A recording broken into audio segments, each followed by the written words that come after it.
Hello, I'm Tracy Nicholas, and welcome to Folkloring. I am a passionate folklore practitioner, and to me, folkloring is more than just a podcast. It's my commitment to help you connect with your roots and awaken the wisdom within you. Hi, everybody, and welcome to this episode of Folkloring. And I'm here today with Alexis Donkin, who I'm going to ask to introduce herself in just a moment. And I'm kicking off a new series that you might have heard me talking about on Blue Sky or maybe Facebook about people's personal folklore, about their family stories, maybe their ancestors' folklore that were brought to where they live now from a different place. Or maybe it's just shared stories with friends. Because I really I love hearing from experts, don't get me wrong, but I really want to hear about how people are living their folklore in their own life. So that's what we're going to start today. So welcome. Thank you for being here. Thanks for having me, Tracy. Yeah. So why don't you tell people a little bit about who you are and what you do? Hi, I'm Alexis Donkin, the Destructrix, and I help baby psychics navigate their spiritual abilities so that they can make magic in their own lives. Mhm. Um, yeah. So I do a lot of folkloring, I guess. Well, let's talk about that. What kind of folkloring have you been doing lately? Oh, something that I was so I am a terrible sleeper. I like lately, especially and when I say lately, I mean like the last 5 years lately. But I actually slept really well last night, Nice. and I had an epic dream. Ooh. I mean, like a really epic dream that I like now that I'm thinking about it, I'm talking about it, I'm like, I don't remember exactly what was happening in it. But Mhm. I remember when I woke up, I was like, I woke up several times last night, went back to sleep, and like it continued. Oh, cool. And that's pretty common for me when I sleep a full night, that I will have these kind of like Game of Thrones level sagas. And so this particular dream had a lot of symbolism in it. There was travel and the question of, are we prepared for this travel? How do we get prepared for this travel? And like where, we would stop at different locations, which these are very common like themes and story arcs that we talk about. Mhm. But there wasn't any particular I'm like there wasn't really any like magical aspect to it, but it was just like such a mammoth journey Sure. that was involved, like this whole like kind of hero's journey. So yeah, that's just the thing that I've been thinking about. But I talk about like symbols and interpreting signs Mhm. every day, all the time. Yeah, when I have dreams, I used to have lucid dreams, but it was apparently because my brain chemistry was a little bit off. I had too much of I can't remember what the chemical was, but it kept me from getting really good sleep. Mm, And so I was never deep enough into sleep. And so I was aware that I was dreaming. And I don't do that anymore. I got my allergies all worked out and everything sort of got at the right level again. I miss it. I loved lucid yeah. dreaming. But yeah, I get much better sleep now. If I do wake up from a dream, and honestly, they go so fast, don't they? It's like minutes Yeah. later, you don't even remember. So Yeah. I am one of those people, terrible people, who keeps my phone by my bedside. And so if I hmm do wake up from a dream, I will grab my phone and create like a voice clip note and Right. just everything, just sort of ramble everything I can remember about the dream and then, go right back to sleep. So I don't have to turn on the light. I don't have to write anything down. So Yeah. I can just like slip right back into sleep. And that has been working to help me remember for much longer. Because I too like to look at the symbolism. I mean, like what great symbolism, like you're going on a big journey and you're Yeah. preparing yourself to go on a journey. And, with any divination, in my mind, it's a back door into your subconscious. Totally. Absolutely. And so, yeah, the interpretation of it is important because Yeah. for me, it might be like, oh, I'm going to go on this big emotional journey with, hmm my book coming out or what, and it would be completely different for you. And Yeah. so I love when our brains send us little secret messages. Oh, yes. This is I think it's really So one of the things that I do for clients sometimes if I'm doing a psychic reading is I'll do like a heart center vision, and it's kind of like a waking situation dream where there's definitely more of a back door Yeah, yeah, yeah. that way, but it's just like, but I happen to be doing it for you. Yeah. Now I have to look more into that because that sounds really cool. Anyway, okay, so let us talk folklore. Yes. So when I say to you, like personal folklore, how does that strike you? What do you think when you hear that? Well, honestly, when you first like proposed this, like this, me coming on to do this series episode with you, I was like, what? How does that work? Because, when I think of folklore, I think about it in this like, probably like a lot of people who are listening or a lot of people, just in popular culture, we think about folklore as something that this is something that we did, back Right, hundreds of years ago and it's, something that we put together. But of course, there's also more like recent examples or different kinds of like reworkings. Like I think about American folklore, more traditional stuff like Briar Rabbit or Paul Bunyan, things like that, um, that are more recent but right. still fit in that category. But then, like as we were talking a little bit about that, I'm like, oh, okay, so this is a much broader, more flexible definition because the reality is folk Yeah, lore is stories that the people are telling, right. right? Well, So, I've always defined folklore very broadly, and what I think of it is it's either beliefs or stories or practices shared within a group of people, right? And yeah, it can be a group of two people. It can be a household. It can be a community. It can be an entire culture. And so the size of the group, I think, doesn't matter as much right, because it's the sharing. And I think that it's different when people share like their family stories. That's an oral tradition, right? Like they right. aren't making films of the No. stories. Yeah. So I think that it's very interesting that people don't think about folklore and how Mhm. it fits in their life. Yeah. I mean, I was thinking as you were talking about that, I was like thinking about all the little things that we do in my family, and it's probably my family is unusual in that we have a very strong spiritual component that goes back generations. It's not just like, in some ways, like we are the Brahmins because we really are the Brahmins. Like my parents are both ordained ministers. My uncle's an ordained minister. There's, second cousins are ordained ministers. One of my ancestors was actually a missionary in Burma and died in the Wow. mission field. Yeah, so there's this thread of spirituality in who we are and what we do and how we interact with the world. And I've kind of taken it a little bit different of a direction. I think in large part because it's become more socially acceptable Mhm. and there's more space for that conversation. Before, I think there really was only limited space for people who fit in a certain category and are more sensitive Right. to those things and wanted to be part of society. So now, the conversations that I have with my kids, I mean, literally just when they were eating breakfast, I was talking about grounding practices Mhm. and creating, I call them filters. A lot of people would use the word shield, personal stuff, talking about that.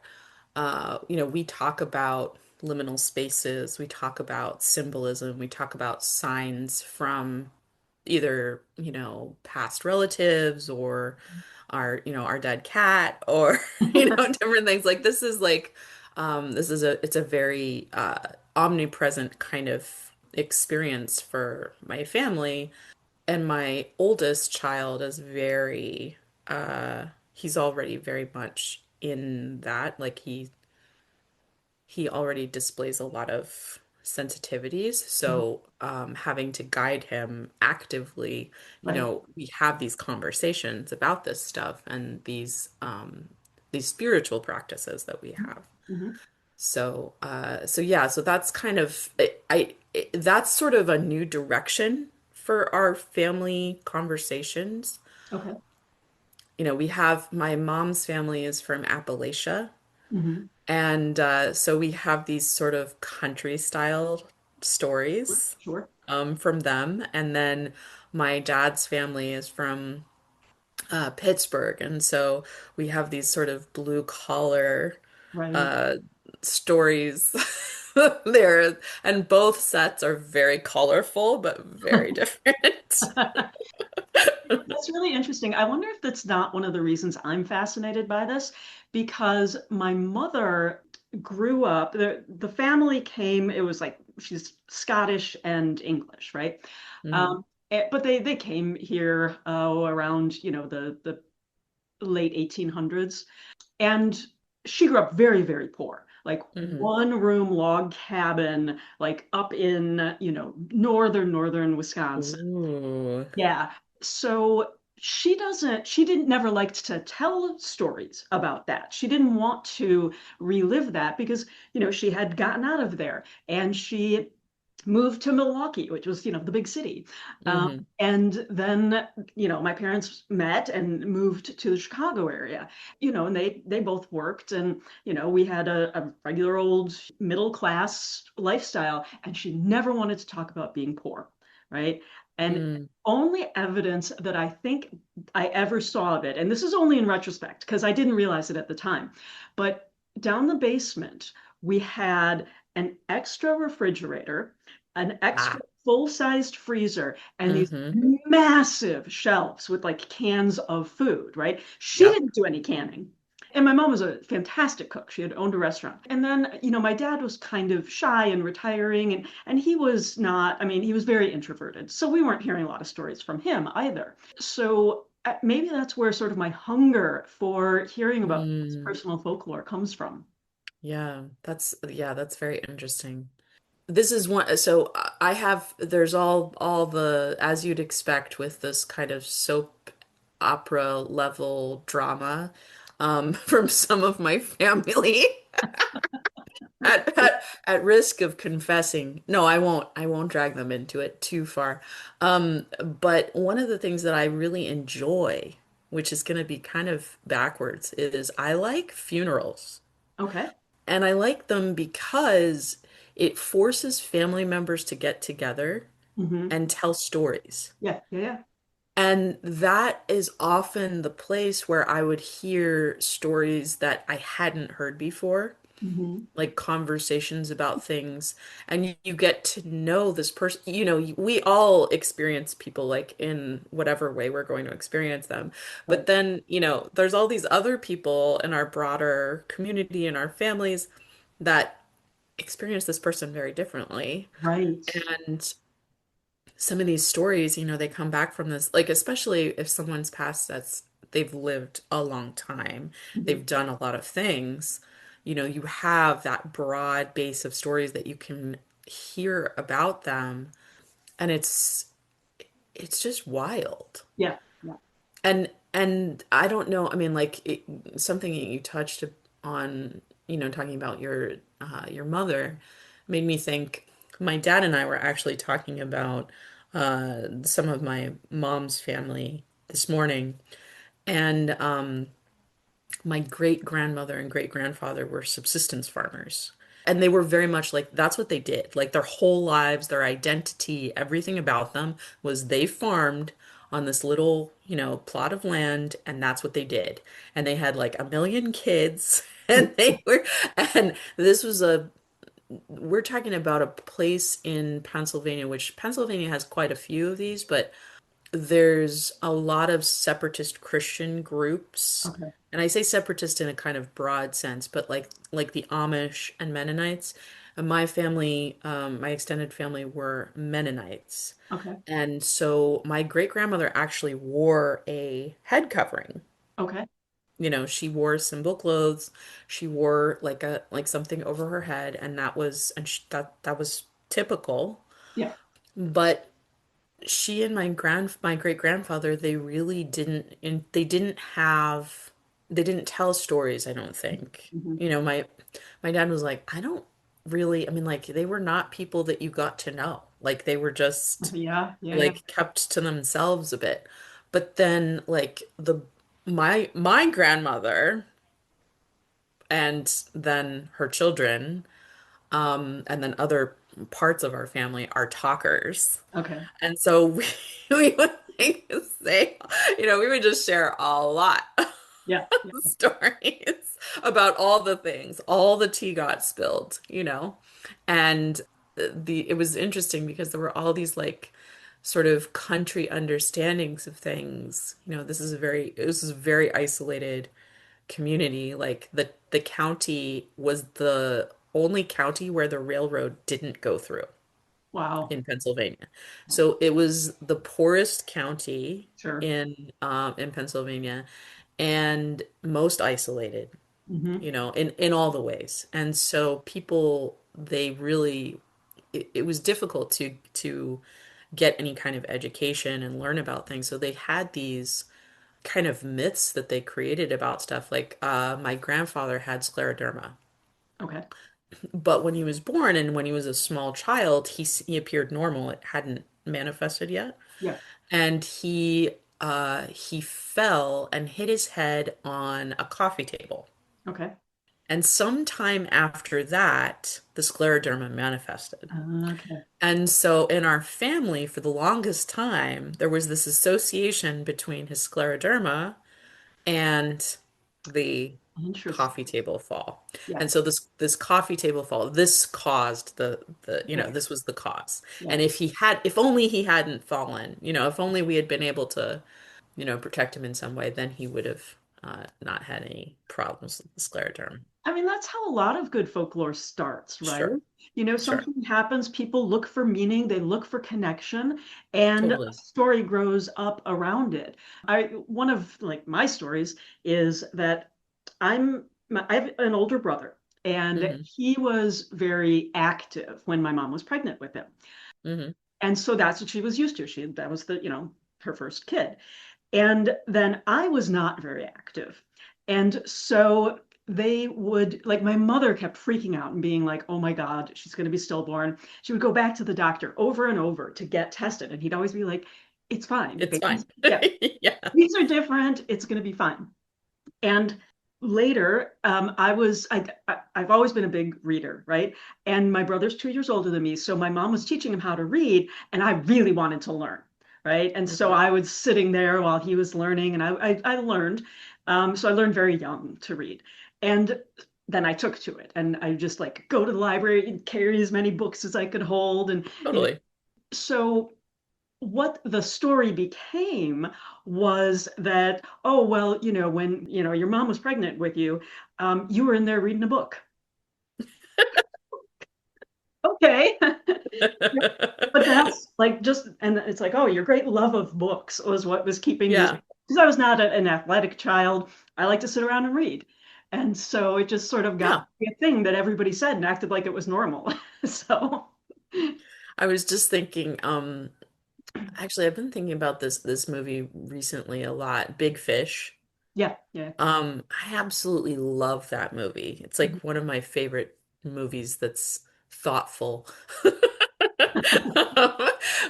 But I've been thinking a lot about how like some of the ideas in that film and how they were kind of like playing out in life. And Yeah. those are the kinds of stories that are, when we make those kinds of connections, whether it's the table or whether it's you're reading in a book in the womb.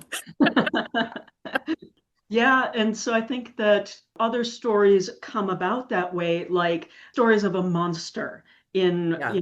the lake, because somebody went and there was like plant life that somebody got tangled up and they drowned, right? Hmm. So they tell this story of the monster because, first of all, looking for meaning, and second of Hmm. all, to keep other people safe. Stories of Yeah. the monsters that are going to come get you if you're a bad little kid, right? Yeah. and other collective stories. Like, why the tooth fairy story? Like, why do I we don't know. perpetuate that? It's like, here, let us pull out one of your mouth bones, and this fairy will give you money. Right? I I've had to so our relationship with those kinds of holiday creatures is probably a little unusual, just because of the nature of my kids and the nature of my work and who I am. And so we've had a lot of conversations about Santa Claus, and my approach to that is very different probably than the average person's. Well, definitely than the average person's. But we would say that belief is important and creates this whole thing and makes something more real. But with the tooth fairy, my kids will be asking about that one, and I'm like, I don't know where to go with this one because it's so weird. Well, have you ever seen the movie Hogfather or The Hogfather? No, no, Oh, I haven't. such a good movie. It's a Christmas movie, Okay, but the villain is the Tooth Fairy. And okay, yeah, it's fascinating. I don't want to do any spoilers because it is such a good movie and so worth experiencing the whole like path okay, of it. But yeah, it's a really interesting take on the Tooth Fairy. So try and check it out if you can. okay. Hogfather. All right, I'll keep that mental note. You can always message me. I'll Yeah.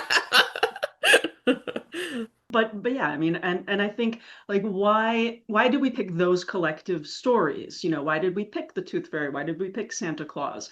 You know, hmm like, and obviously in some cultures, Krampus or Yeah. whatever those are, and those I find fascinating because as an American, sort of, being having a homogenized culture, like we get the things that aren't necessarily spiritual or grounded in some of the older stories. We get a lot of what's packaged and given to us. And the Santa Claus makes perfect sense because that sells, right? So people are marketing it because they're gonna, spend money on it. And I think that's why some of our other holidays are less important, right? Like, sure, people have to buy stuff for Easter, but it's fairly limited. Yeah. Yeah, you got your eggs, you got your chocolates, maybe some little toys or tchotchkes. But yeah, the big, between Hanukkah and Christmas, those are the big selling holidays. hmm And so, it's harder to monetize like Thanksgiving. I think they do a pretty good job of monetizing the 4th of July with fireworks and stuff. Oh my God. Yeah, it's insane. Although it was less so this year for me. Yeah, well, this year. Yeah, I yeah. think there's a lot of reasons about this year, but That's true. but I noticed a big change when my kids started going to elementary school with I mean Valentine's Day has always had that kind of thing, but St. Patrick's Day Ah, has shifted so that it's much more like this is very interesting. There's all these and I have feelings about that because I have Celtic ethnic stuff going on, so I have feelings about all the yeah. quarter days and things that get associated with Celtic stuff. But that's a different question. So yeah, they've started making leprechaun traps. And there's like this whole thing about, yeah, in like the last 10 years, this has become a thing. Maybe even less than that. But leprechaun traps, they do them at school, but then they also do them like people do them at home. And so you do like a leprechaun trap to try and catch the leprechaun. And then if you catch the leprechaun, you know, which this goes back to the older tales of the Fae, where you catch the leprechaun and he'll tell you where his pot of gold is, or he'll give it to you, something like that. And so, of course, they never catch the leprechaun Right, because right. the only time, and realistically, let's be honest, the only time that a leprechaun would get caught is if they wanted to. And do you really want to catch a leprechaun who wants to be caught? I don't. Exactly. This whole conversation is a stupid plan, but whatever. Yeah, no Just this doubt. whole idea. Well, that's interesting because when you were talking about it, what I was thinking was, oh, this is capitalizing on Elf on the Shelf. right? Yeah. They found something that worked for Christmas, and it's like, again, always looking for ways to sell more. But like, definitely you want to do your research on the Fae before you start trying to trap them, right? Yeah, no, this is a bad, bad plan. Well, and the conversations we have in my house about the Fae, like we've had lots of conversations about the Fae. I'm like, okay, we need to get clear about a few things. Yeah. If Fae are real, do not. Just, just do not. So don't test it Yeah, yeah, because they are the supernatural mob. Like that, literally all the stories we have about the Fae yeah, are that. yeah. It's a whole thing. So Although, don't. as we were saying earlier, like this year, I don't know, man, I might want to go away for 50 or 100 years right about now. Well, that's the other thing. And this is kind of interesting because there's been this boom in romantasy, from everything from kind of innocuous PG to full on pornographic. Yeah. But as a result, there's been a lot of conversations and explorations of the idea of the Fae Hmm. and what would the Fae be like and how do Fae interact with humans and all this, just like what's the full range of what's possible. And and I've seen some posts like turning it on its head, and this is sort of delightful. This idea of like, oh no, humans are basically like pets. Yeah. And they just like have them and they take care of you. So how is that a problem? Yeah. They're like, oh, my pet does, likes to write poetry, and my pet likes to shoot a ball in the hoop or whatever. It's like actually that doesn't sound so bad. Yeah, just hang out and be like, Yeah, yeah. today I want to do some sculpting. And they'll go, oh, look at Oh, you. you're so cute. Here, pat you on that. I Such a give you good some girl. play, and here's this yummy Fay food. Exactly, exactly. I would be okay with it right about now, but I think there's a certain point where you have to like start adulting and you're like, oh no, this is all so inconvenient. So maybe it's just my age where I'm like, I would be down. I would be totally down with that. Yeah, yeah. So the kids don't catch the leprechaun, and then like they do these. The parents will do these elaborate sort of leprechaun pranks, and it gets crazy. There's like footprints and like gold dot. Different thing like toilets being green, and I don't know. Yeah, But we don't. I'm like we're not messing with Elf on the Shelf because once you start, you can't stop, and that's right, awful. And right. we're not messing with this stuff because Faye. Yeah. So, Well, and Elf on the Shelf always seemed really creepy to me. oh, it's so creepy. It's like Santa sending someone to spy on you for the month. And it's prepping you for panopticon stuff, and I'm like, I'm not about that, so Yeah. let's not do that. Yeah. We have enough of that already. We don't need more. Yeah, exactly. But I think, it's interesting, like the whole conversation around whether or not Santa Claus is real. I remember there was, yes, Virginia, there is a Santa Claus, that story, which was, it was a newspaper editor. I don't even remember which paper it was, New York Times maybe. And, Okay. a little girl wrote in and said, I'm starting to hear that maybe Santa Claus isn't real and I don't know what to believe. And so he goes through this big long thing about how Santa is real in spirit basically, and saying when we Yeah. do these things Santa's real, when we do this Santa is real. And so it sums up the letter by, yes, Virginia, there is a Santa Claus.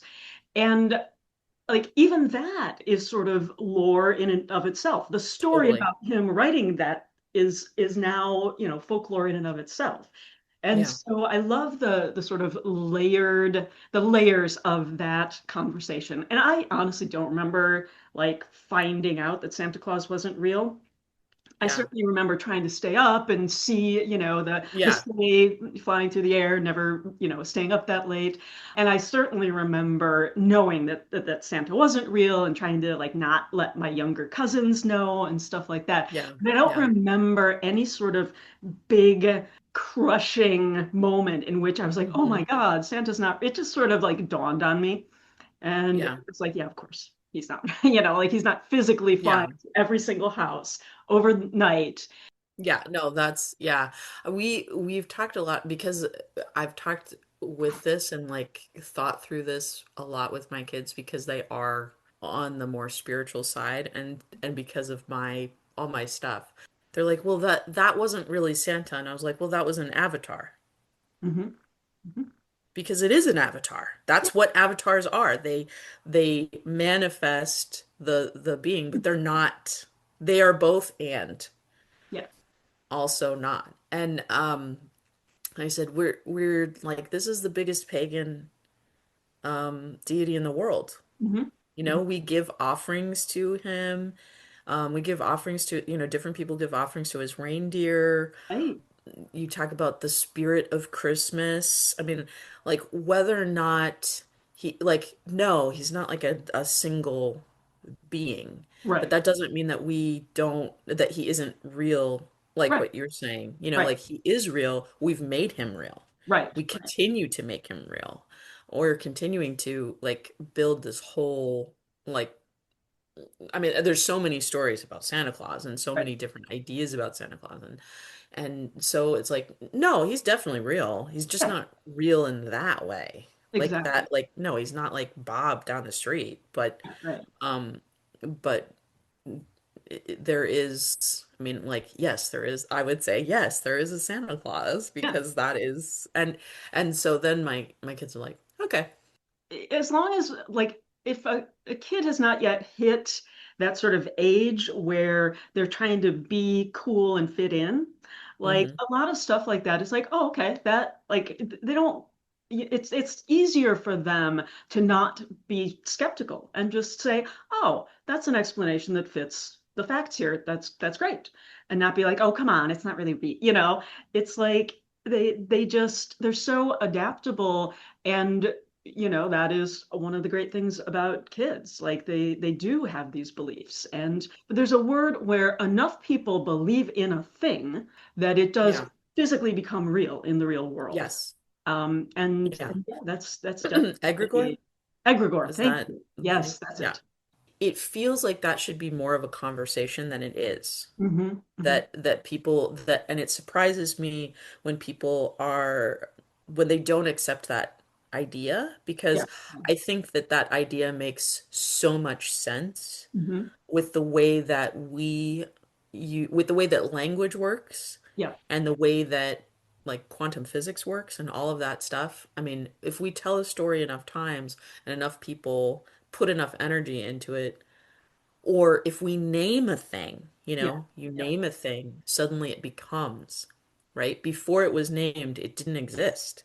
Right. But then when we give it a name, suddenly it is in the world. Right. Yeah. And so like and then there's the question of like what is real or not, and does it really matter? Yeah.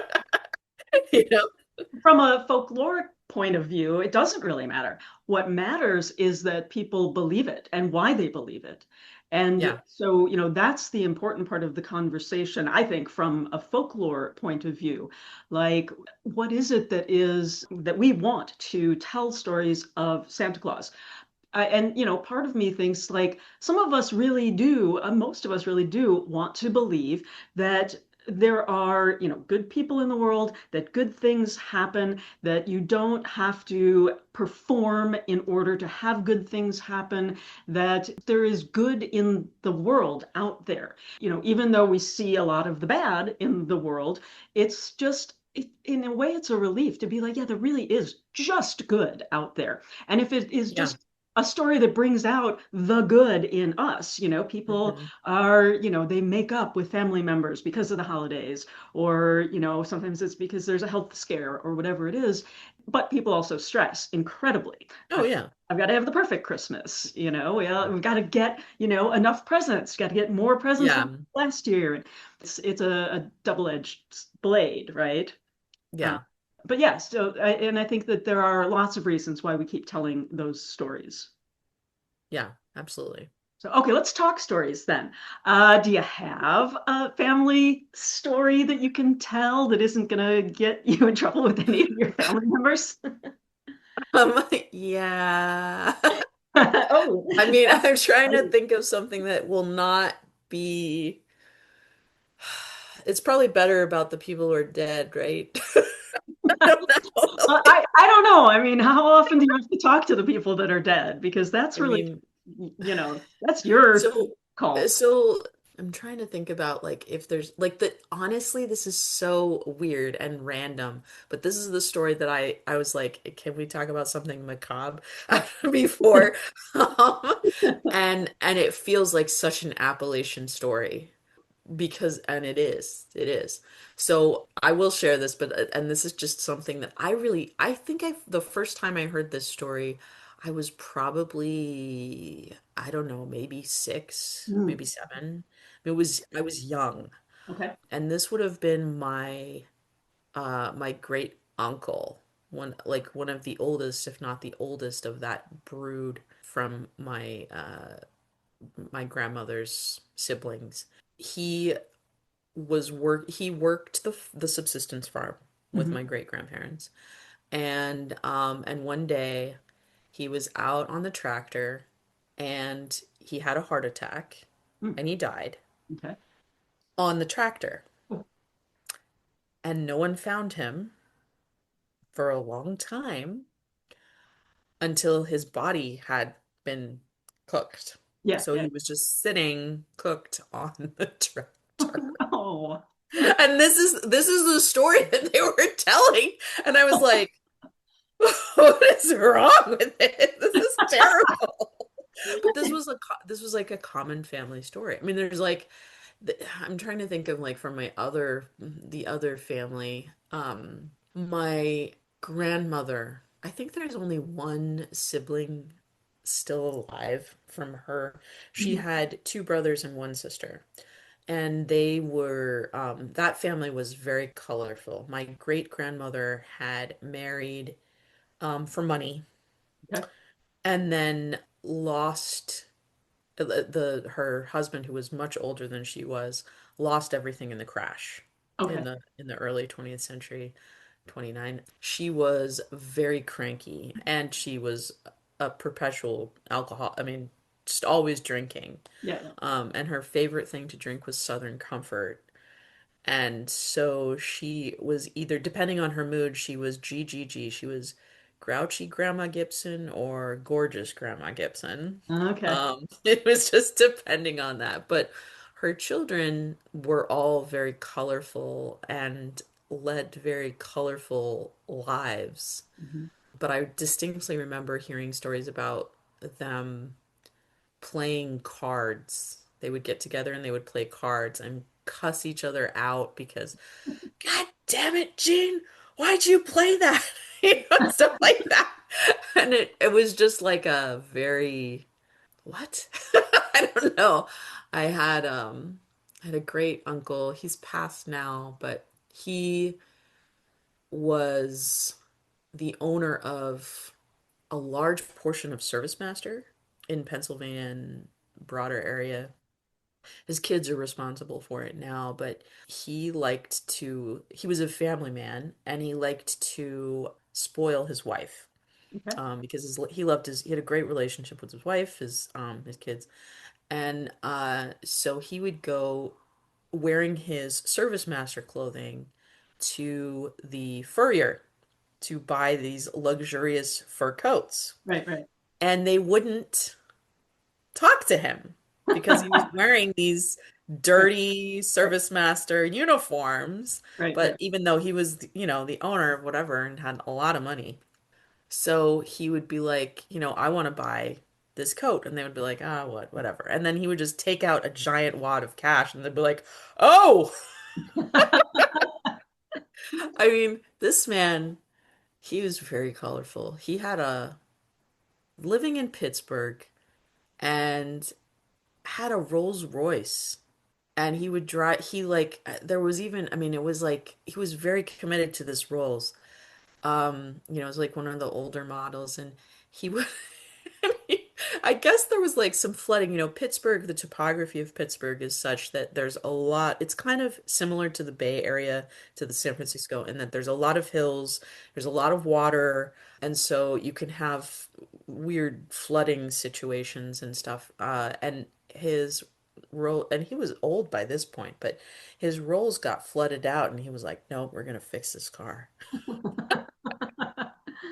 He was a very colorful man. But yeah, he was one of those four kids. So it was just kind of there's a lot of stories like that, and that's my dad's family. It's very colorful. Yeah. Well, I mean, and that's sort of like a nicer story as well. Like when you were Yeah. telling the story about, your uncle and the tractor and everything. And I mean, my God, it's 6 years old. And Yeah. then I think to myself, like back in the day when I was a little kid, and we would have like family would come over for Christmas dinner or whatever, and Mhm. the kids were seated at the table. Like we didn't have kids table kind of thing, but we weren't supposed to talk. Like the adults were talking, right? Oh, yeah. Like my mom, so she had been married before she married my dad, which is very Hmm. unusual for because it was, back in the 50s. So she would tell the story about like she had an all-night diner. She was running it on New Year's Eve, and she let all the girls go because nobody was coming in. And at like 2 or 3 in the morning, she said, I'm gonna go home. I'm just shutting up, shutting the shop and Hmm. going home. And she got home, and he was in bed with another woman, right? Oh my God. Yeah. And so, she says to him, like, okay, points at the woman, doesn't even speak to him. She goes, I'm going to be gone for 15 minutes. You get out of my house and take him with you. Right. And she left and came back and they were gone. And, then it started this whole big years long process of getting divorced. But like, they had no problem like talking about that in front of me, right? I was just, Mm. but you don't know any better, right? It's just like now I would be appalled if someone like told that story in front of a little kid. It's like, my God, let them have their Yeah. innocence for a little while longer. Yeah. So yeah, but I think that when times are hard, people tell stories about the difficult moments because it helps them Mhm. process, you know? Yeah, absolutely. Yeah. There's I mean, I don't want to my husband's family also has colorful stories, and I was like, there's there's so many between like both of our but I don't want to tell any of those because they're not mine. But I was thinking about, the difficult stories and kind of the difficult moments. And there were stories that we actually this is kind of interesting. So my grandmother was married 3 times, Okay. actually. So this is very and and she divorced. She had one child. She got pregnant. It was a shotgun wedding. Hmm. Got married, and then they got divorced. Then she remarried, and she would say that was the love of her life. Okay. Okay, this second marriage, which was my biological grandfather. He had a health condition which he graciously passed on and and caused him to die of a heart attack Okay. after my dad was just a year old. Okay. And so then she remarried Hmm. the man who I would call my grandfather and had my aunt with him. Hmm. But there were a lot of stories around my biological grandfather.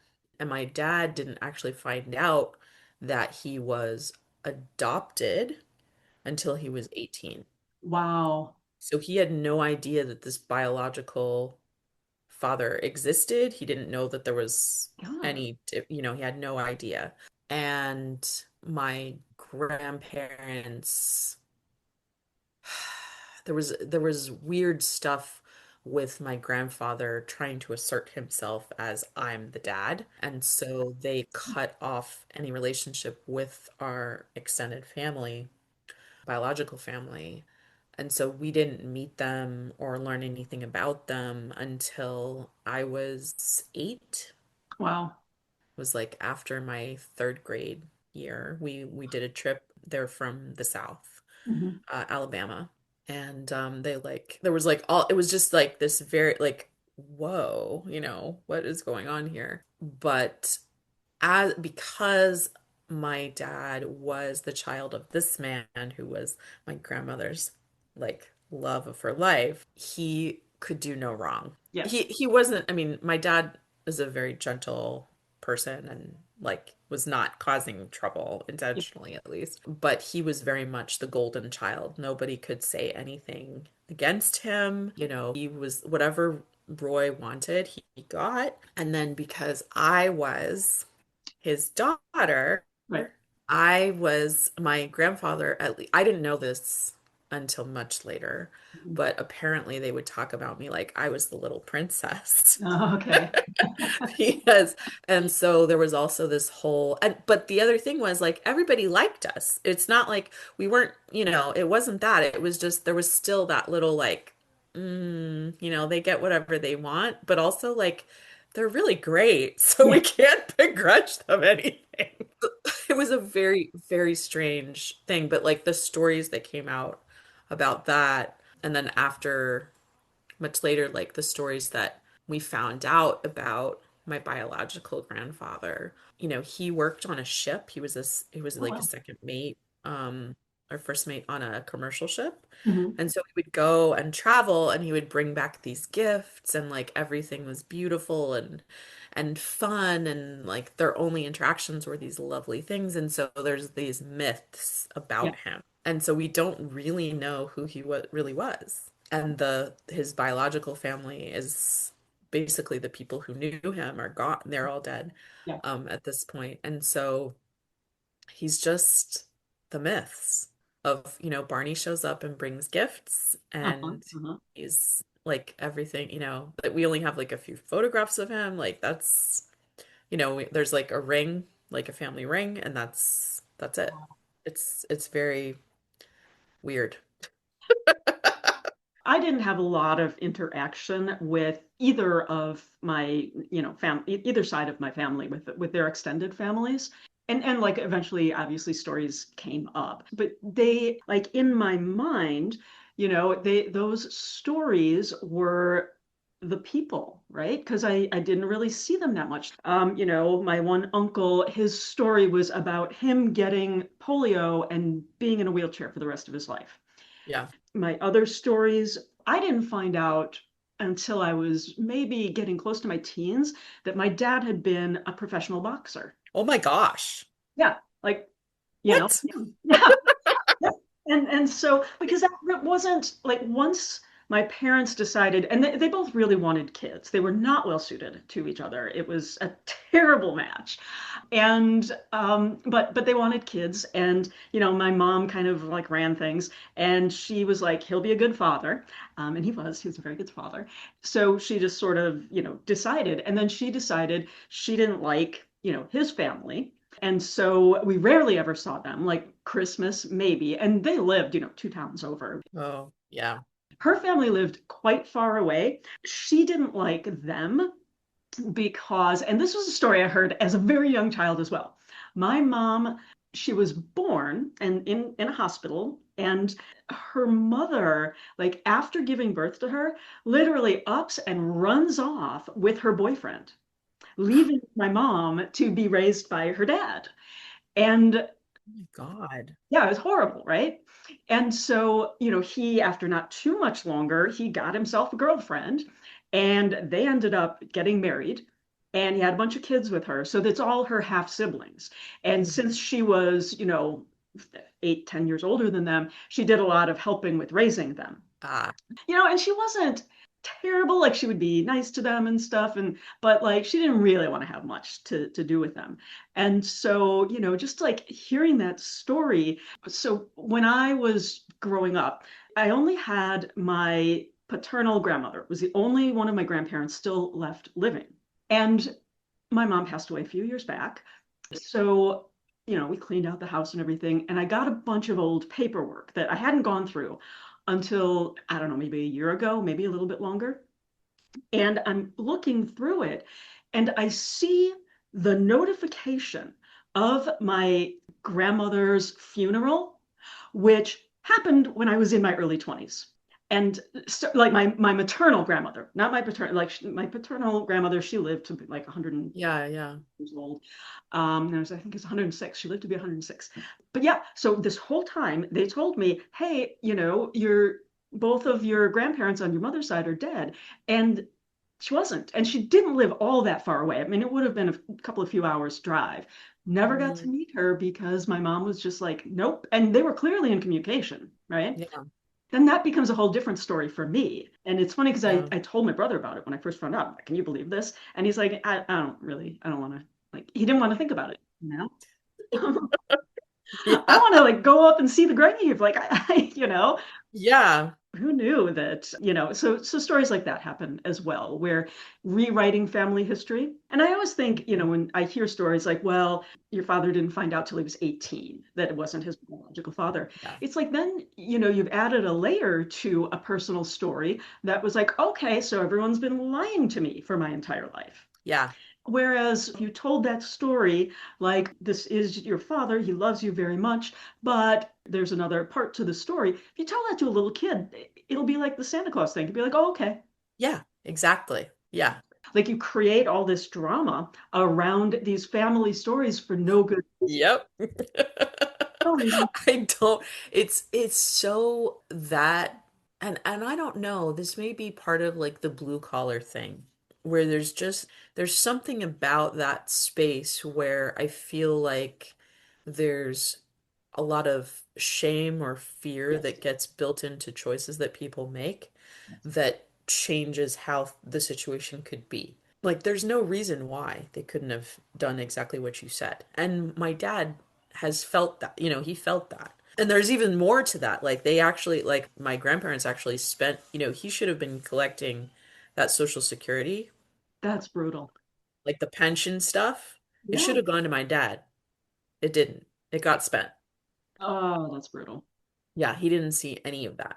There were multiple layers of that, and a lot of that kind of stuff happened. I mean, even though he was the golden child, he's like that my grandparents still did not make good choices about things, and a lot of that was from my grandmother and her bitterness, Yeah, yeah, which yeah. now from where I sit, I can see that that was a reflection or a reconstitution of the pattern that her mother had, Okay. right? Where her mother who had, married for money and then lost it, that Right, bitterness, and then right. coming in a different way. And then she's spread that to other members of the family, but we won't talk about that. Very interesting because my mother was a successful businesswoman when she met my father. She actually owned that restaurant, right? And it was a 24-hour diner in Milwaukee. He owned the bar next door, and that is how they met. And it wasn't like she ever had a problem taking care of herself. And even in her younger days, she was a bunny at the Playboy Mansion, right? Wow. Yeah, yeah, yeah. Your mom sounds like quite the character. She was pretty wild. But and she did things like she joined a drum and bugle corps and traveled all over the world. Like, she was bold, right? Yeah.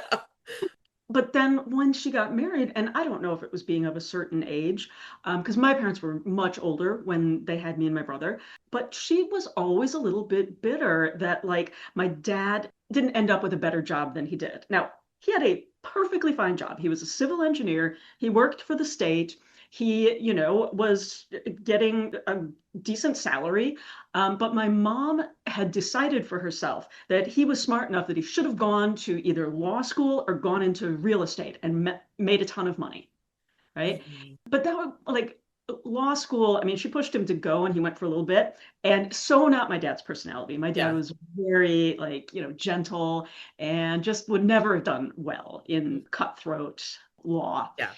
And he wouldn't have done well as a salesman. Like, he wasn't pushy. He wasn't like, not that salesmen Yeah. are pushy, but he just didn't have that in him. Mhm. And so, he went into something that he really enjoyed, and he stayed in the same job for his entire career. And, she never quit complaining about it.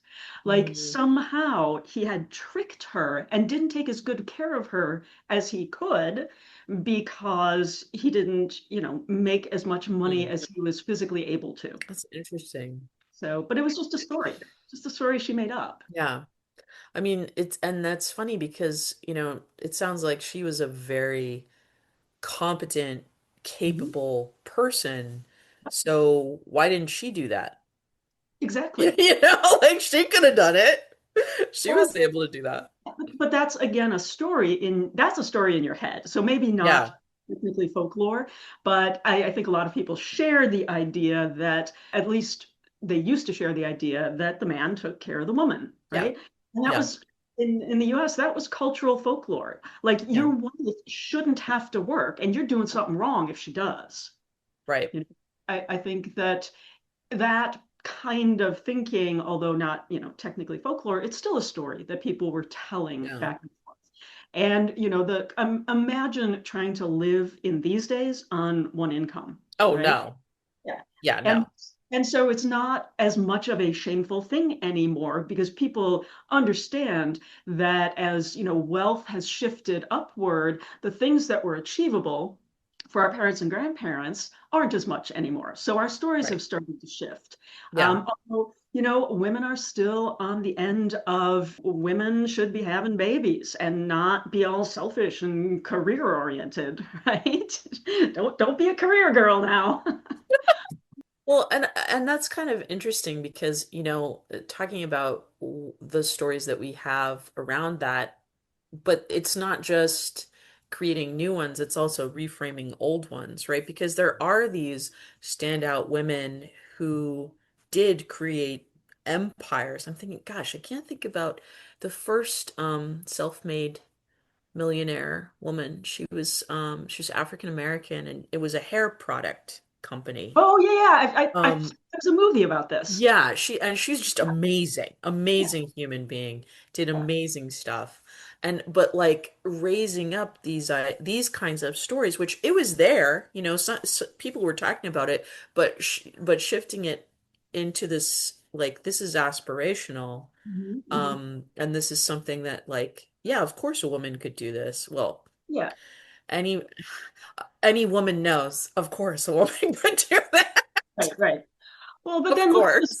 look at the stories we still tell ourselves, right? If Yeah. a woman is highly successful, there's, she's a bitch, or she's, controlling, or like the Yeah. devil wears Prada, or like any Christmas movie where the big city girl goes to the small town and falls in love with the blacksmith or whoever she falls in love with and Yeah. realizes that all along, what she really needed to have a fulfilling and happy life was the love of a good man. And she rolls right into the kitchen and starts baking. Like, come on. And, No, it's and true. I mean, it could just as easily. Well, I'm thinking about the stories that we tell ourselves and how those shape how we look at like archaeological evidence Mhm. and even like look back at histories, which of course we know histories are shaped by the people who write them, Right, right. and the people who write them tend to be the people in power or the winners or whatever, however you want to talk about them. But Exactly. there's been this rewriting of our understandings of antiquity, and in particular, I mean, this is a group that I have vested interest in, but the Celts, Mhm. were matriarchal. And Right. so it's like, whoa, like being able to talk about like I mean, there wasn't it maybe it's it's unclear about how much that was true, if it was more egalitarian or if it was like more like reverse patriarchy, Yeah. but certainly it's clear that there were very powerful women, and a lot of them who were Right. making decisions and Right. doing things. They were leading armies, they were leading, tribes, Yeah. they were doing the thing. And the idea that would never happened was Hmm. prevalent for a while because we were stuck on this Roman orient that it or originated really with Rome, this idea that, oh no, like the patri like the father figure is the one who's in charge. I mean, this is the Yeah. thing, but no, that's not true. And it's nice. When I think about like the story of Mulan, right? Yeah. Has to up as a boy. But it's interesting because that character was based on a woman. Her name was Wang Conger. She was like an acrobat and a theatrical kind of person when she met who eventually became her husband, right? And Mm. she was in down an alley or a street that was not crowded, and these two guys like set upon her and they were gonna, rob her and mug her and rape her. And her husband showed up and, they fought them off together. And so then he sort of drew her into the world of resistance because the people out in the countryside were being taxed so heavily. They were, starving to death themselves, but, Mhm. the armies kept coming and taking their money. And so they would go out into the mountainous areas and places where people were farming and all of that and help defend, right? And her husband died before she did. And she just carried on and kept being in charge and just like, nope, this is me. So, she's like, White Lotus is mine now. And like Boudica, right? We act like, Oh yeah. I mean, these women were definitely out there. And yet, we're over here telling stories like Medusa, where she got attacked. Another woman got jealous and cursed her, except Yeah. curse was the thing that was protecting her. So she didn't get attacked again. She was like, okay, look, man, I'm gonna go off by myself and just go away. And then these guys just keep coming after her. It's like, hey man, stop trying to cut her head off. She's just trying to protect herself. Yeah. But we keep telling ourselves these stories of women with power are monstrous. Yeah. That's what it all comes down to. I get worked up, as you can tell, about this No, topic. I think the idea of the monstrous feminine is fascinating. Yeah. That idea of dehumanizing to allow, we can act upon this thing Hmm. as Hmm. opposed to a human, right? Like as soon as someone ceases to be human, then we can treat them however we want to treat them, which we see that all over the place, and the stories we tell about people help to humanize or dehumanize. Right. You can humanize a monster or you can transform through dehumanization into a monster. I think about that a lot, about the power of women and those stories that we tell. Yeah, That's a really powerful tool absolutely. to render us, to delegitimize us. Right. And Yeah, absolutely. that's shitty. Well, and it's a good lesson in pay attention to the stories that you're hearing, to the stories Yes. Yeah. that we hear in our society, but also our personal stories. Like when I was telling the story about my mom, and I said, she caught him in bed with another woman, you were like, oh, but like it was told in my life as, this is a really funny thing, ha ha. Like imagine being in that situation. And so, you had immediate empathy, but we were treated to believe it like, oh, these things happen. Don't even worry about it.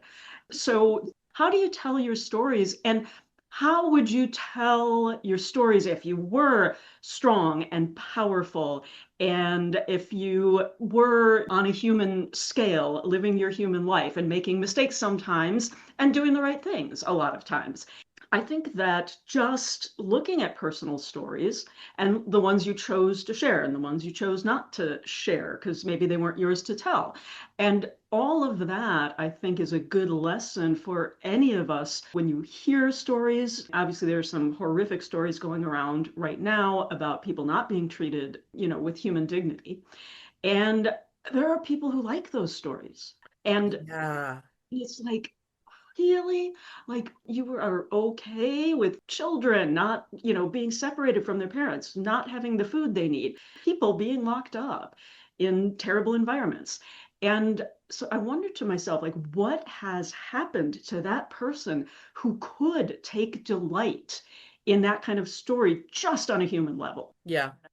I don't even want to talk about like calling it religion or not, because that's, No, it's fascinating that how can we have such different realities, right? yeah, Like how is it possible that you and I can be here and we can have such empathy just hearing about even something that's a minor quote unquote yeah, infraction versus like someone who they're not even fazed by Right. something Right. that is absolutely horrific. I mean, there's no other word. Like I would say, I would categorize those things as evil and horrific. Yeah, And it's it's mind-boggling it is. that you get to that point. But that goes to that question of in-group and out-group and what we shape people to be. Who do we identify with? How do we identify with them? And how do we talk about other people? How do we talk Hmm. about what is, concepts of justice? Hmm. Hmm. Concepts of, because they might feel like that is a reflection of justice. Right. That is Yep. just. And that's what? Like mind-boggling. But at the same time, like this is how they've shaped, Right. their reality, their worldview is such that that's how they experience it. And they believe that some people need to be punished and some people are inherently, just literally, they're born evil, again, quote unquote, and just by virtue of being in the wrong group or looking the wrong sort of way.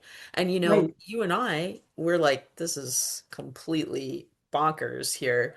And I was talking about how I talk with my kids about this kind of stuff. And we'll be sitting at the dinner table or something. I'll be like, something will come up casually and they'll be like, what does that mean? I'll be like, well, that some people have brown skin. Okay. And some people think that because you have brown skin, that means that you shouldn't have the same rights. Yep. What? Yeah. This is like my kids are like, that's completely weird and ridiculous. And Yeah. I'm like, I agree with you. I'm glad that we're on the same page about this. Yeah. But like saying it like very baldly and clearly that a child can understand and not even, we're talking about 6 years old here, Yep. 5 year old talking about these things and they understand. So it's like, okay, let's, Well, and I think that I read some really good advice not too long ago about if someone is sort of like insulting you or like pressuring you to like do something that they want you to do, and they're being unreasonable, like someone's being nasty to a someone on the wait staff, right? And they're trying to get them to give them a free meal or whatever, and like they'll say horrific things, and the way to sort of like diffuse that is to just ask them to repeat themselves. Like, I'm sorry, I didn't catch that. And just keep asking them until they have to say the horrific thing aloud again. Right. And I yeah, think that that would be a good technique in these stories of like, I'm sorry, what did you say that it's okay for children to go hungry? Is that my understanding of what you do you believe? yeah, And because I think that you're right. There's been so much othering and dehumanizing that it is easy to just ignore the fact that these people suffer. yeah. But deep down, they know it because I had read a story about in Nazi Germany, Mhm. right? And they would round up Jewish people who, were degreed, had high level, they were Yeah, surgeons, and they would make them do things like clean the sidewalk, or, yeah. they'd throw a bunch of trash down and make them pick it up, or whatever. And the thing is, you can say that they were dehumanizing those people all they want, but they knew that the real thing was to humiliate them. So they knew deep down, because that's a human emotion, right? You're Hmm. not gonna like you throw, garbage in front of a dog, it's gonna go sniff it and see if it's something to eat, right? The fact that they wanted them to feel shame Yeah, about the treatment means they weren't dehumanizing them. They were pretending to in yeah. order to be able to act horrifically. And that's the kind of thing that, you can tell yourself that those are stories that people have. They don't really deep down believe it because you know at a certain point you can't stand and watch someone suffer in front of you and not feel something about that unless you're a sociopath.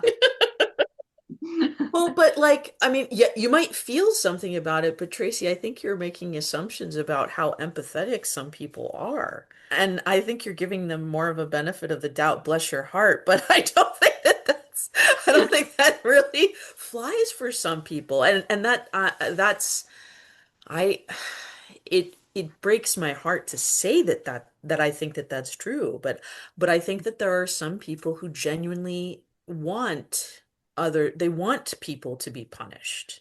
Yeah, It yeah. they want people to be humiliated. They Mhm. want to, and there's a lot of reasons why that come behind that have to do with asserting power, maintaining power, dominance hierarchies, and keeping status. Yeah, I think there's a lot of that. So there's kind of, and that may be separating some of the emotions from like the need to have these hierarchies. And so maybe that's the difference. But I do think that people feel that drive, and some of those stories, reinforce those yes. kinds of things. And like, Schadenfreude is real. Oh yeah, yeah. No, no doubt about it. Schadenfreude is real, but Schadenfreude is real too. It's like it's a thing, and I'm experiencing it a lot in the last week, but For good reason. for all the reasons. Yes. But but yeah. Oh, there was something that I wanted to mention about some of those stories and the idea of humiliation. Oh, yes. So another way to respond to those people when they are wanting to do the horrific thing is, and my husband is a real fan of this. He loves to do this. He Mhm. loves to laugh at people and make them ashamed of their Yes. belief or their action. And he's like, "You really believe that?" And then he'll just start laughing at them and they're like, "Oh my God, somebody thinks." And he calls out conspiracy theories that way. He'll call out political beliefs, economic beliefs, different, all kinds of things. And he'll actively make fun of people to their faces. I mean, in person, like not. And then they're like, "Oh, I you think you know, have to do it in person these days because yeah, it's too easy to be like, oh, you're a bot online. yeah, no, that's a different, Yeah, that's my rule is never fight with strangers on the internet. no, yeah, Because you don't know who you're fighting with. You don't know, if they're coming to it with any kind of sincerity. They're probably not. 90% of the time, if it's, yeah, something with extreme opinions, it's either not a real person or being some paid to create strife. yeah, But yeah, I think we do need to make some of these horrible opinions shameful, right? yeah, And that's what being an ally comes with, right? yeah, You have to sure, be able to call that out. Not saying it is not good enough. You have to be right, able to stand up and say, I'm going to take whatever power and influence I have and use it to mhm, help anybody who has less power or influence than me or is in yeah, some marginalized group, whatever it is. yeah, absolutely, More of us have to do that and yeah, and letting those dehumanizing stories keep rising up like they've got some validity. yeah, And that's the thing. If a story is dehumanizing, people are more complicated than that. And so it is always about trying to put or keep someone down. yeah, And we have to recognize that, and we have to be relentless in saying those kinds of stories are not okay yeah, because it's simply not going to be true, right? People yeah, are, like I said, too complex for that. And there's going to be, for every person that you're saying, oh, well, we think this person is less than, I mean, they've got families just like everybody else. They've done good things. They've made mistakes. They've done all the human things, right? And so, you can't say, oh, they're only on the bad side of the scale, right? right. Even if they were only, rounding up criminals and murderers, like those people still have done good things in their lives. Yeah. That raises an interesting thing because I've been seeing this there's a lot, and I don't care to dehumanize even people I don't like. Yeah, yeah, Um, and it's more like your actions are more important. Like there's the actions. How are you behaving? yeah, Take separate the actions from the person. But I've been seeing this is a hard thing for a lot of people to do. sure. They really struggle with separating people and behavior. It's that idea of like, you did a good thing versus you are a good person. Well, Right. you're not a good person, but you did a good thing. But you're not a bad person either. So I've been seeing a lot, especially after the Texas floods, where people who I would tend to agree with politically and socially were saying things that I do not agree with politically or socially. And it was, like, well, they deserved it. And I was like, No, nobody deserves that. Nobody deserves these things. That's the whole thing. I think this is a problem of storytelling, actually, Yes. that would be resolved by good storytelling that talk about how we should be, how we should hold space for people, how we should resolve issues. And this is gonna be, so we talked like briefly before this, but yesterday was my youngest. We threw a birthday party. Right. This is relevant. This is a story, and but it's relevant. And I had a bunch of the parents who were attending. They were like, "This is the best birthday." We didn't have any meltdowns. Like this party, like everything went well. Like they had a water fight, they had a piñata, they had a craft, they had pizza and cake. It's like you hit checked all the boxes. It's great. The kids were doing the craft and they were like all quiet and they were sharing and everything was great. They didn't have any meltdowns with the water fight. Everybody had fun. There were very clear rules. And then with our piñata, I mean, we had again very clear rules of when you hit, how many times you hit the piñata. Everybody gets a chance. Literally every kid got a chance. And we had very clear rules about when you go after the goodies.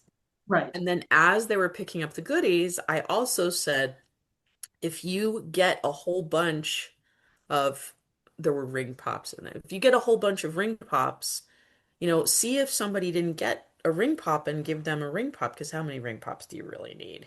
You know? Yeah.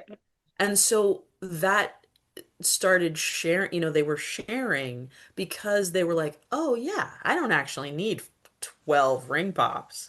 Like I could definitely give some of these away and everybody can have ring pops and everybody can have, the gummy bears and everybody can have, whatever the goodies were that like were out. And then that kind of culture of sharing like sort of spread through the remainder of the party. It was like this idea of like everybody gets a turn, everybody has access, everybody has all these things. And this was it's not common.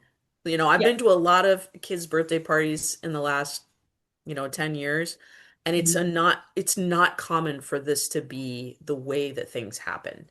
And I think that a reason is because we don't tell those stories about Yeah. this is how we are as people. This is how we behave as people. Right. This is how we are in community. We are in community and we behave like we're in community. And that means everybody gets a turn, everybody gets access, everybody has these things. Everybody has a right to a ring pop. It's Right. not a ring pop, but it's a ring pop. But this is great because I was going to ask you to finish up with one more story, and you did that for me. Before we wrap everything up. And it's true. When we think about telling our stories, and those were stories about here's how we're gonna behave, here's what's gonna make this day great. And they understood it. They understood that we share. We share here. We don't want anybody to not get their ring pop when somebody else has a whole bunch because that doesn't feel good. And we want everybody to, feel good. And so all of those things and those rules really made up a story of this is how we want to act toward each other. And I think, we talked earlier about sort of morality tales and, Yeah. stories come about to either protect people or train people.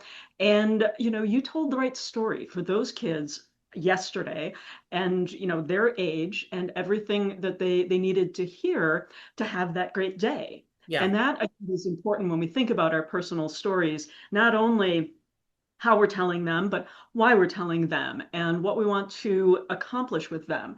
If what we want to accomplish is make ourselves feel better about behaving badly, that's probably a bad story that you're telling. You probably need to Yeah. tell a story, right?